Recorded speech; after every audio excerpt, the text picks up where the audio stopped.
Hi guys, pretty tan now from Mallorca and I've had my honeymoon. Now you're gonna see something added to my finger here, and I had a lot of time to reflect on what kind of video I would like to make, because every time I go on vacation I gotta have a look at the watch stores that are around. I did visit quite a few places in Mallorca, mostly in Palma. Spain is one of my favorite places to visit. It's sunny, it's always nice, and we had a lot of fun, my wife and I. What's cool about Mallorca, you have vintage, secondhand retailers, and low-end stores as well. You have a bit of everything for everyone. Obviously, you're in Europe, prices are a bit higher, but if you do find something that's really cool for you, you should buy it if it's something that you've been looking for a very long time. I'm gonna start with a watch store that impressed me tremendously, and that's the Cartier retail store. It's a boutique, so you have the choice of jewelry and watches. Coolest part with Mallorca is that you're gonna have a lot of very wealthy people and a lot of really exclusive choices. When I went,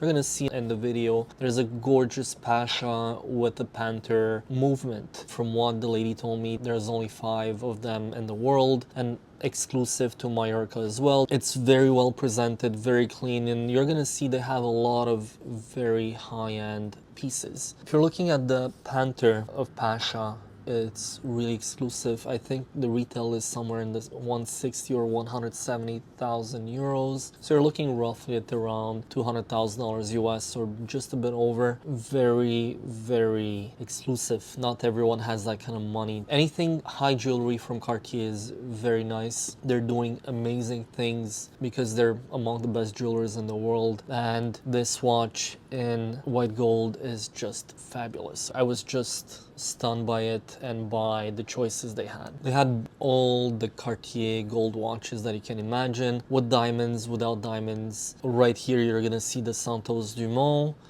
and in the Santos Dumont lineup you have the stainless steel ones, and then you're gonna go towards the bigger ones in gold. Really, I think one of the best looking watches for men and women. The Santos Dumont is extremely important. As you know, they had the stainless steel version, they had multiple gold versions, including with the rotors that are visible from the front, so basically the skeleton watch. I love those. I'd like to have one in my collection, but they're really hard to get and not easy to get here, but there they have them all. What's cool about those watches is that they are showing off their horology quality, and as well how perfect they can make those watches. If you look in the tank lineups, you have the Tank American, you have the different tanks in gold and rose gold. They had pretty much, I think, 6 or 7 different tanks available on display, and most probably more in the back. If you do want to see more stuff, you can ask them and they're gonna be really nice about it. I've seen a lot of people walking in and everyone is treated with the utmost respect. If you like Cartier, it's a really good place to actually visit for your exclusive purchases. Next, we went to a secondhand dealer that is specialized into high-end modern pieces that are really hyped up. You're looking at anything like Pepsis, Submariners, anything from Rolex that you might think of, they have it. And then they have some APs. I've seen on their Instagram that they had a few Pateks as well, and Richard Milles as well. What's cool about that is, again, you have that choice of going to buy a secondhand piece in Mallorca. They did have quite a bit of inventory locally, so that's really interesting. Again, the experience is different. It's not the same as what you'd expect from a high-end retailer, and it was kind of cold from the beginning. I don't want to turn anyone down or say anything bad, it's not a point, but I'd say that is seen a bit everywhere. A lot of people in the modern industry are a bit more cold, they're a bit more dismissive. I wasn't expecting that much. I'm a dealer myself, but this is what it is. It got to the point where it's extremely difficult to even break the ice with them, because they're expecting you almost to purchase on the spot, or to say, hey, I really want that watch, I want it now. And I understand certain people have the money, they have the purchase power to just buy and not think about the price or who they're really dealing with. I understand that, but again, I find that this was a bit of a letdown on their end, except that little hiccup. I'd say they have a lot of really cool stuff, but the prices were kind of reflecting, again, Europe on the secondary market. When it comes to the inventory, it's very impressive. Obviously, you're not expecting on, you know, a small island. It's obviously bigger than Montreal, but it's still quite impressive to see so many good watches in a small store like that. And they do have some handbags as well. My experience was short, was brief. I did film a bit, as you see what they had in inventory. Most probably they have even a bit more, and their inventory changes every day like any other dealer. So I think this is one of the places that impressed me the most in terms of that part. The inventory was quite impressive. Next thing I want to say, we had a very good experience at Relojeria Alemana. They're pretty cool. Their inventory is just impressive in terms of Patek Philippe. Rolex, obviously, they're for display only. They have to keep, I believe, Patek has to keep, I think, 3 to 6 months watches in inventory before they can sell them. But their inventory was just very impressive. The service was great. What's cool about the store, they have the CPO program, so you're gonna have vintage watches and modern watches that are secondhand, that were serviced by themselves. They have a service center right there. They also have secondhand watches that are not CPO, that might be another brand. They had, I believe, Blancpain. They had vintage Seamaster 300 with service dial and service hands, but it was looking really, really nice. They also have IWC, Panerai, they have Hublot, they have Tudor. So the choices are pretty impressive when it comes to watches. I think they're the leader retailer in the area, and understandably they have a very nice store. It's very modern, it's very well executed, and the service was amazing. Obviously, if you're only there for a week, I don't think you're gonna get anything juicy when it comes to trying to make money on a brand new piece, but if you're there every now and then, you might keep a really good relation with them on the long term. Their CPO program was quite interesting. They had at least, I believe, 20-25 watches in the second hand. The prices were pretty high. That's pretty much expected in the CPO program. I expect to pay at least 30 to 40% more than what the market is selling your watch for. Obviously, it's more for a very much elite type of customer. It's not for people who actually look on Chrono24, they look on Moda or on forums to try and find the best price possible, but you're going to have a certified service and you're going to have a certified watch that it's all correct. Obviously, there's the letdown as well of the CPO program where you pay a lot, but the service or the guarantee is only 2 years. I find it's a bit low for the premium that you're paying, but the one thing that you're guaranteed is that all the parts that are on the watch are all correct. I'd say it's a big premium to pay versus someone like me or some other dealers out there that are really doing as good of a job, I'd say, in terms of authenticating. Especially Rolex, it's pretty easy when you've been doing this for a long time, but I find it's a very good choice for someone who is 100% wary about buying a watch secondhand and they really want that CPO program guarantee. There you have it. It's pretty impressive with the quality and the inventory that they had there. For Patek, they had, I believe, at least 40 or 45 watches. I've never seen as many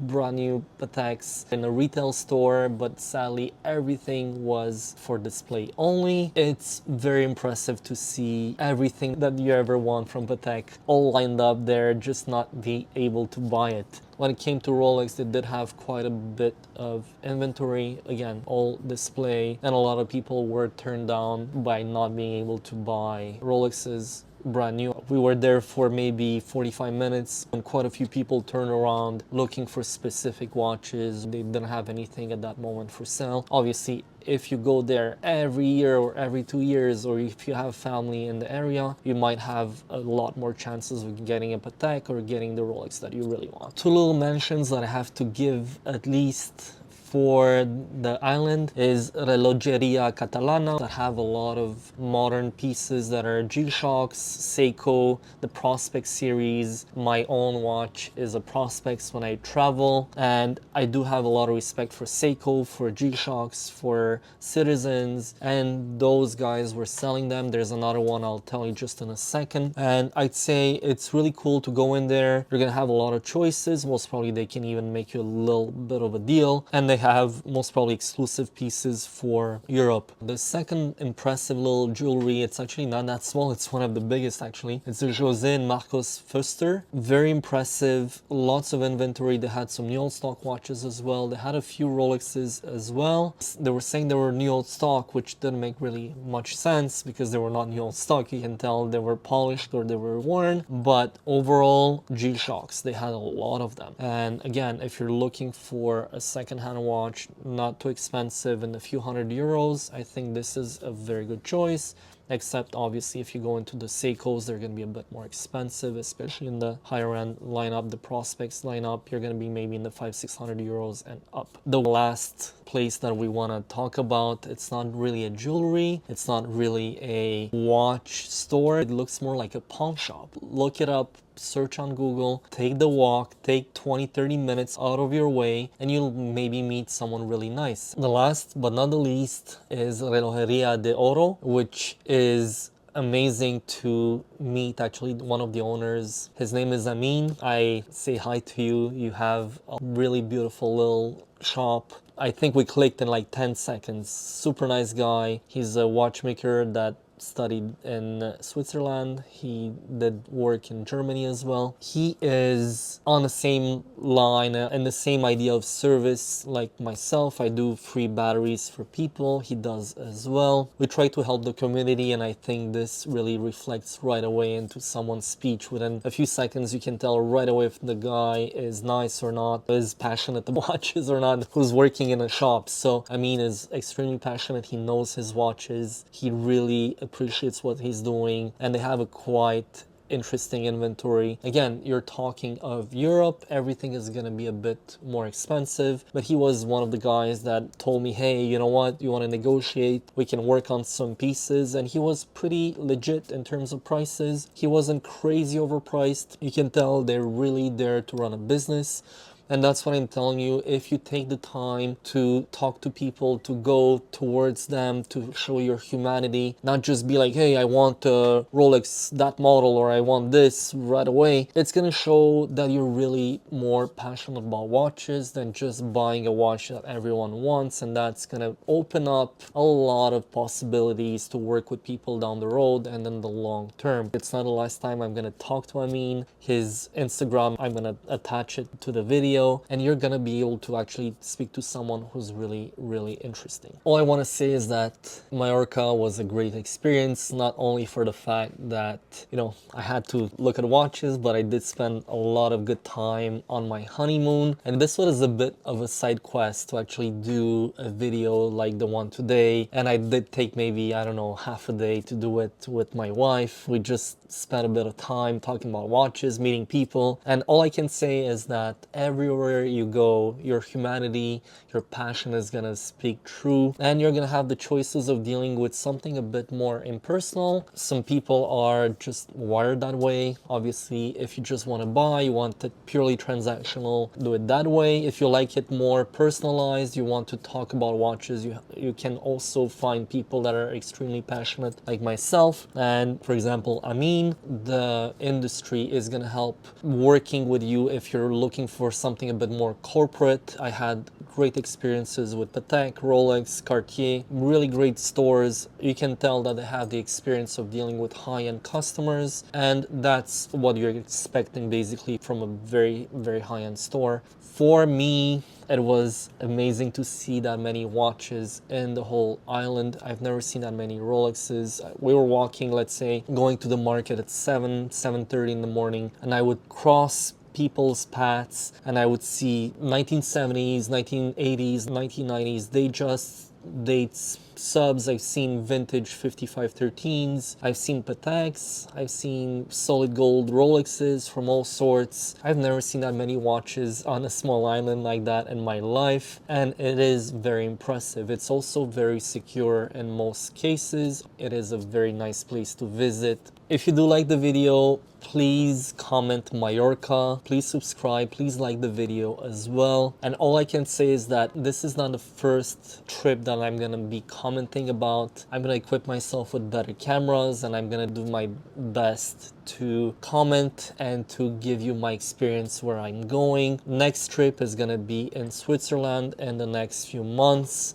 And I do regret not doing it in Japan about 3 years ago because it was a hell of an experience. Amazing people, amazing watches, amazing inventory. Next week, I have a little surprise. DIY Watch Club sent me a little kit, and I'm gonna put a watch together. I'm gonna show you how easy or how difficult it is to work with that kit. You can use the watch and have fun while doing it. This is gonna be a giveaway. I'm not being paid for it. It's not about me making money. It's about giving the chance to people to actually see something different. We're gonna be able to unite and work on something that's very, very cool. Once the watch is gonna be done, I'm gonna be gifting it away. We're gonna give you more details in the next video, and we're gonna show you how hard or how easy it is to put that watch together. I have a bit of experience, but I'm gonna give you a few tricks as well. Thank you very much. Have a great week, and don't forget to subscribe, like, and please comment Mallorca if you like the video.